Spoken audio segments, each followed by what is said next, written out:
All right, so today we're going deep into 13th century philosophy, specifically the work of Simon of Faversham.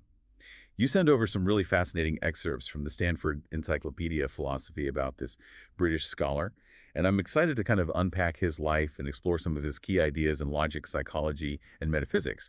It looks like it's going to be quite the intellectual adventure. Well, Simon of Faversham, he's a particularly fascinating figure, especially if you're familiar with the philosophical landscape of his time. He wasn't just repeating Aristotle, he was actually a modest, bringing a unique perspective to logic and metaphysics Yeah. that really kind of challenged the status quo of the day. So a bit of a medieval rebel in the world of philosophy. I like it.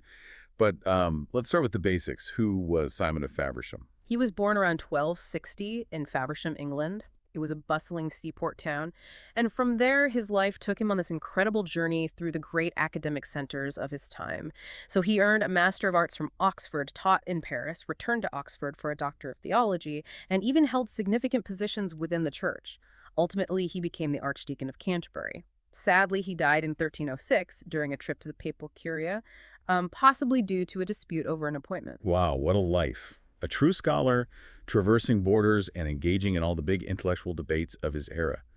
But beyond his impressive resume, what makes his philosophical work so significant? His commentaries on Aristotle are where he truly shines. I think particularly his work on logic and natural philosophy. For Simon, logic wasn't just this dry technical subject. He saw it as the fundamental toolkit for acquiring knowledge. He wanted to understand not only what things are, but also how we come to know them. So he was interested in the very process of knowledge formation. It's pretty insightful for a 13th century thinker. Exactly. And here's where things get really interesting. He even incorporated rhetoric and poetics into his understanding of logic. Wait, rhetoric and poetics? Those seem pretty far removed from the world of logic and reasoning. You would think so, right? But Simon argued that all three, logic, rhetoric, and poetics, they all rely on syllogisms, those logical arguments with premises and conclusions. The difference lies in the certainty of the premises. So a poetic syllogism might just aim to evoke emotions, while a demonstrative one seeks absolute, unshakable knowledge. He saw a kind of underlying unity in these diverse forms of human expression. That's a surprising connection. It seems like he was interested in bridging the gap between different ways of knowing and communicating. Absolutely. And this interdisciplinary thinking is evident in his exploration of language as well. There was this big debate at the time about whether words signify things in the real world or concepts in our minds, and Simon took a fascinating stance on this. I'm all ears. What was Simon's view on this?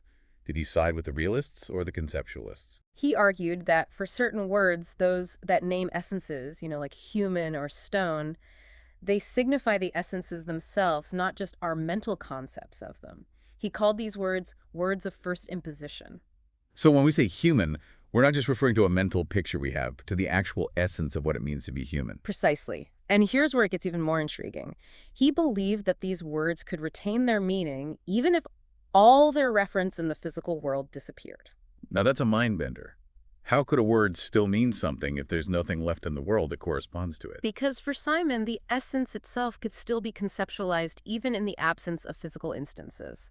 Think of it like a blueprint. Even if every building built from a certain blueprint crumbled, the blueprint itself would still exist and retain its meaning. It's a radical idea pushing us to think about language as something deeply intertwined with the very structure of reality. That is radical. It seems like he's challenging the idea that language is simply a tool for labeling the world around us. Instead, it becomes a way of grasping the fundamental nature of reality itself. This is fascinating stuff. I'm already seeing why Simon of Faversham is considered such a pivotal figure in medieval philosophy. He truly was, and we've only just scratched the surface. Next, let's delve into his psychology. This is where he tackles the age-old question of the soul and its relationship to the body. Perfect. I'm ready to explore more of his thought. Welcome back to our deep dive into the world of Simon of Faversham. I'm still trying to wrap my head around his idea that words can signify essences even if there are no physical things left in the world. It's like he's saying language has a deeper connection to reality than we typically realize. He was definitely pushing the boundaries of how we think about language and its relationship to the world. But let's shift gears a bit and explore his views on how we actually think. His model of the active and passive intellects is one of his most intriguing contributions to psychology. All right, let's unpack this. What exactly are these active and passive intellects, and how do they work together? Imagine you're looking at a beautiful oak tree. You see its shape, its color, the texture of its bark. These are all sensory experiences. But how do you go from these specific concrete details to the general concept of tree? That's where the active intellect comes in. So the active intellect is what allows us to abstract away from the particular details and grasp the essence of tree. Precisely. It's like a sculptor chiseling away the unnecessary bits of marble to reveal the pure form underneath. The active intellect extracts the universal immaterial essence from the messy concrete world of sensory experience. That's a great analogy. But where's the passive intellect fit into all of this? Once the active intellect has done its work of abstraction, the passive intellect steps in to kind of apprehend or grasp that essence. It's like the canvas that receives the image projected by the active intellect. So it's a two-step process. First, we extract the essence, and then we understand or get it. This interplay between the active and passive intellects is what allows us to move from the world of concrete things to the world of abstract ideas. Exactly. And this process for Simon is central to how we acquire knowledge and make sense of the world around us. But as with many of his ideas, his account of abstraction wasn't without its critics. Ah, so even a brilliant mind like Simon of Faversham had his detractors. I'm curious to hear what kind of pushback he received. Well, some philosophers like John of Jandoun and Averroes questioned how something in a bodily organ, like the brain, could be made universal while still remaining in that organ. It seemed like a paradox to them. That's a valid point. It's like trying to imagine how a physical thing could simultaneously exist in the realm of abstract ideas. Right. And then you had other thinkers like Rodolphus Brito, also a modist, who rejected the idea of transferring a form from the material realm to the immaterial realm. That does seem like a conceptual leap. It's like saying you can take the wetness out of water and transfer it to something dry. Exactly. So both Jandoun and Brito were pointing out what they saw as fundamental problems with Simon's account of abstraction. It just goes to show that even groundbreaking ideas are often met with resistance and skepticism. But isn't that the beauty of philosophical debate?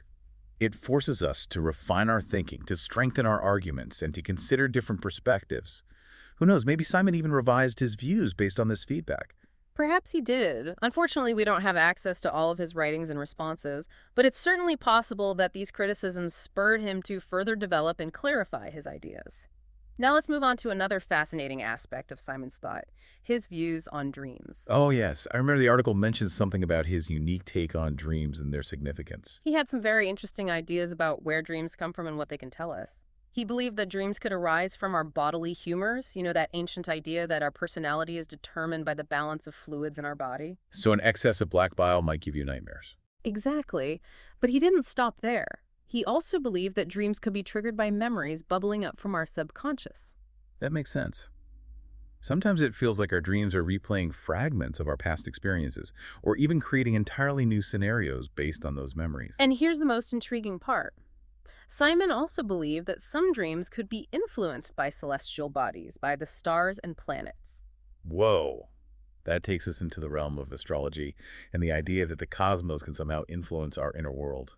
He was particularly interested in premonitory dreams, those that seem to offer glimpses into the future, like prophecies. But he was also cautious, emphasizing that these dreams required skilled interpretation. I can imagine there were quite a few medieval dream interpreters trying to decipher these cryptic messages from the cosmos. It makes you wonder what Simon himself dreamed about and how he interpreted those dreams. It does. Unfortunately, we don't have any records of his dream journal, but I'm sure it would have been fascinating reading. Agreed. Now, shifting gears a bit, I'm curious to hear more about Simon's take on metaphysics. The excerpts you sent over mentioned his work on universals and the essence-existence debate.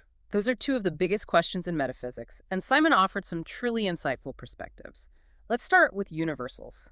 This gets into the very nature of what it means for something to be universal.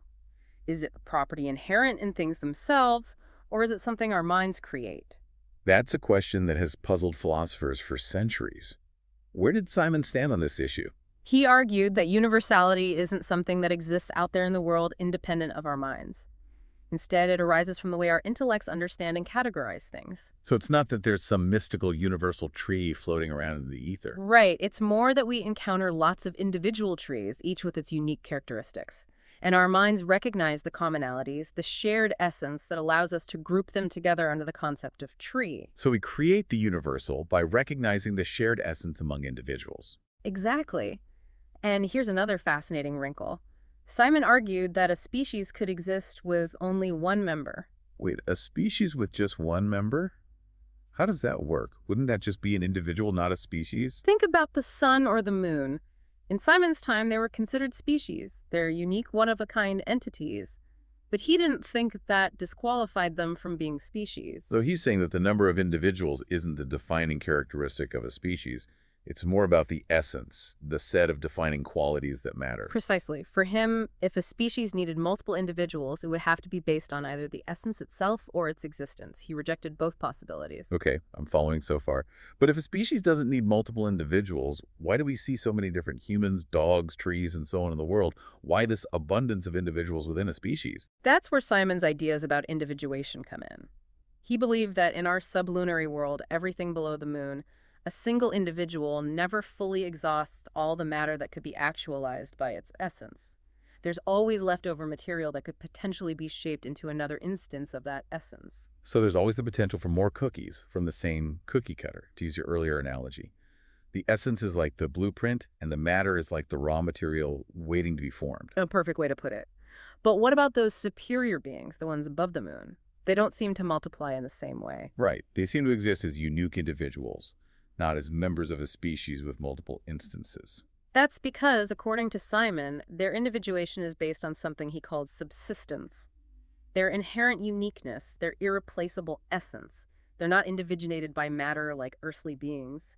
So we had a twofold account of individuation, one for material beings and one for immaterial beings. Exactly. And this distinction reveals his deep engagement with Aristotle's metaphysics while also going beyond it. It's fascinating to see how he's weaving together different philosophical threads, trying to create a coherent picture of reality. He was a master synthesizer, but also a bold innovator. Now, are you ready to grapple with the essence-existence debate? This is where things get really metaphysically challenging. Bring it on. I'm ready to dive deeper into the mind of Simon of Faversham. Ah! All right, let's tackle this essence-existence debate. It sounds like we're getting into some deep philosophical waters here. We are. This is a classic metaphysical puzzle that has kept philosophers busy for centuries. In a nutshell, it's about whether existence is a separate thing that gets added to an essence, or whether it's somehow baked into the very definition of a thing. So are we talking about whether something can have an essence even if it doesn't exist, like those unicorns we discussed earlier? Or is it about whether existence itself is a kind of ingredient that makes something real? Both of those questions are at play here. And Simon of Faversham, being the meticulous thinker, that he was actually grappled with different facets of this problem throughout his career. Early on, he seemed to lean towards the idea that essence and existence are distinct, with existence being something bestowed upon created beings by God. He even suggested that all created substances are a composition of essence and existence. So at first he thought of them as two separate ingredients, like flour and sugar in a cake. That seems to be the case. But later on, he shifted his view, arguing against Aquinas' position that existence is a real thing added to the essence. He carefully laid out his reasoning, highlighting the philosophical problems with treating existence as a separate entity. It's fascinating to see how his thinking evolved over time. It sounds like he was constantly questioning and refining his own ideas, which is the mark of a true philosopher. He was. And even though he ultimately rejected the idea that existence is a real thing added to an essence, he still maintained that existence is something added to created beings. Now that's confusing. How can existence be added if it's not a real thing? What else could it possibly be? This is where Simon gets really subtle. He argued that the distinction between essence and existence is ultimately a notional one, not a real one. Notional. I'm going to need you to unpack that one for me. What does that even mean in this context? It means that the distinction exists in our minds in the way we think about things rather than in the things themselves. We can conceive of the essence of something without considering whether it actually exists. For example, I can have a concept of a unicorn without believing that unicorns actually exist. I see. So he's saying that the distinction is in how we conceptualize essence and existence, not in whether they're actually separate things out there in the world. Exactly. He even went so far as to say that existence is a notion we add to the definition of an essence, a notion that refers to the relationship between a substance and its cause. So we can think about a substance in two ways. According to its essence, what it is, and according to its existence, its relationship to its cause, how it came to be. It's like we're looking at the substance from two different angles. A perfect way to put it. It's a subtle distinction, but it has profound implications. He's suggesting that existence isn't a property inherent to a thing itself, but rather its relationship to the web of causality that brought it into being. Wow, that's a pretty mind-blowing idea. And it ties in nicely with his view that words signify essences even if there are no corresponding things in the world. It's like he's grounding both language and existence in this realm of essences that transcends the ever-changing physical world. You've hit the nail on the head. This is what makes Simon of Faversham's metaphysics so compelling. He's not just rearranging philosophical furniture, he's offering a new way of understanding the very foundations of reality. This deep dive has really opened my eyes to the depth and complexity of medieval philosophy. I used to think of it as kind of a dry, dusty subject, but now I see it as this vibrant world of ideas full of passionate debates and groundbreaking insights. It is, and Simon of Faversham is a prime example of a medieval thinker who is wrestling with questions that are still relevant today. He was a true pioneer, challenging the status quo and pushing the boundaries of philosophical inquiry. He certainly was. I feel like I've gained a whole new appreciation for his work and for the power of philosophical thinking in general. It's not just about abstract theories, it's about grappling with the fundamental mysteries of existence, about understanding ourselves and the universe we inhabit. Well said. And that's the beauty of a deep dive like this. It allows us to connect with the great minds of the past, to learn from their insights, and to carry on the torch of philosophical exploration. I couldn't agree more. Thanks for taking me on this incredible journey through the world of Simon of Faversham. It's an experience I won't soon forget. The pleasure was all mine. Until next time, keep those philosophical fires burning.